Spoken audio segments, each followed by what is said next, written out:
The events following Piccolo Daimao's defeat and the 23rd Tenkaichi Budokai arc bring to light one of the most interesting cases in the series of characters contrasting each other, with the reveal of Piccolo being the speck of evil within the heart of the being who became Kami. It is through them as a duo that Toriyama explores many Shinto beliefs and contrasting thoughts of gods and demons.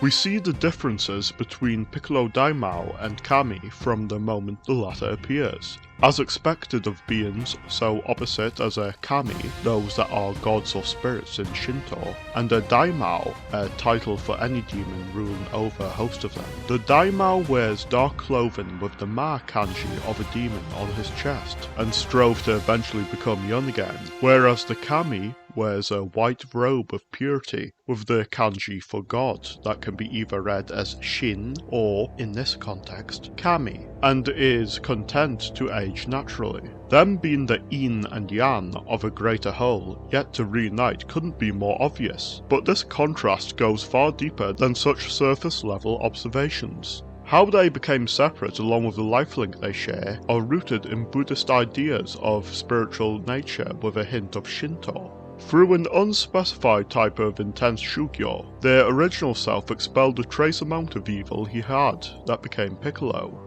This is in line with Shinto's focus on outer purity of the external body and Buddhism's inner purity of the mind that are interwoven within Japan, and this method of training to achieve it as Kami does is similar to that of other belief systems, such as the Indian tapas or Christian fasting. Speaking of Christianity, Toriyama surprisingly uses well-known ideas of it to add parallels to his narrative. Though Kami is clearly a Shinto Kami, and Piccolo Daimao a demon in the Shinto sense, the former is also referred to in reverence as Kami-sama, much as Japanese Christians refer to the biblical god. And he does share the image of watching the world from above the clouds rather than being embedded into the natural world below as Kami occasionally do. Likewise, the term Daimao is used in Japan as a title for Satan, and Piccolo was cast down from the heavenly realm and onto earth, much as the angel created by God was cast out of heaven.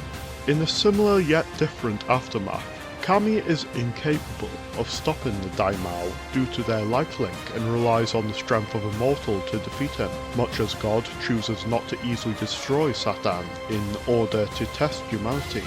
Of course, that's not to say Christian theology serves as the primary basis of a spiritual matter within this Budo-Taoist story, but it acts as a useful shorthand for Toriyama to convey similar ideas of symbiosis and duality found in Buddhism. Buddhists believe that each man has both Buddha and demon nature, and how much they lean into one or the other determines their position within the three realms of reincarnation. Both one's Buddha and demon natures exist at the same time, and are necessary for highlighting the other, much as how in other belief systems with dualistic morality, it is necessary for evil to exist to understand what it means to be good. With the child of Katatsu they originally were being a man, at least in a cosmic sense, the life link between his absolute Buddha nature and absolute demon nature makes perfect sense. The origin of them being split in two comes from Shinto, in the concept of bunrei, in which a Kami's representation is split in two in order for them to be within two shinden, or temples, at once. The tie is pretty obvious with the actual name of Kami's residence being Kami-sama's Shinden, and not Kami's Lookout as the dub changed it to and removed all cultural depth along with it. The bun kanji is also used in the term bunshin, roughly meaning offshoot or body double, as those of you familiar with Naruto will undoubtedly be aware, which Kami uses to refer to the new Piccolo created after the previous one's death. Bunshin are a concept originating from Buddhist ideas of reincarnation, in which one's consciousness and memories are placed in a new vessel, which is why this Piccolo remembers the experiences of Piccolo Daimao, and is fundamentally different from the latter's Mazoku spawn.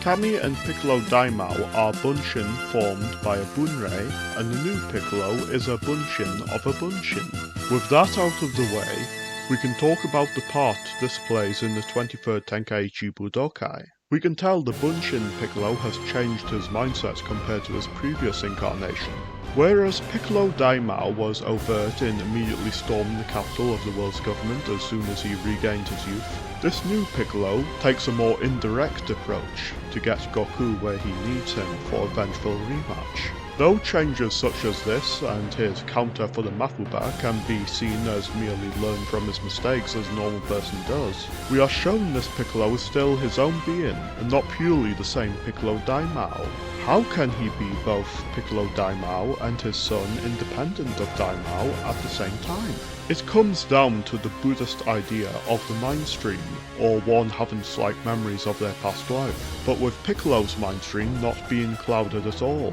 It also ties into Taoist ideas of a master being able to summon up a pellet called a Dan, so their disciple can continue the master's cultivation journey when the latter's body has died. For a simplified display within anime and manga, Will Zeppeli transferring his Hamon and remain life energy to Jonathan to give him the power-up in JoJo's Bizarre Adventure is a very clear display of this. These Buddhist and Taoist ideas of the same energy in a different vessel combine with the Shinto concept of a bunshin within this Piccolo. Also, take into account Piccolo Daimao is able to talk with full consciousness even after spitting out the egg with his bunshin, presenting the idea that the bunshin has its own independent consciousness, with the Daimao still present as a subconscious. As with Buddhist ideas on reincarnation, the differences in this life can be from environmental factors, but it's also worth pointing out what I mentioned in the previous video of Goku's Ozaru nature appearing in the last punch to Piccolo Daimao, implying the removal of some of the latter's karma.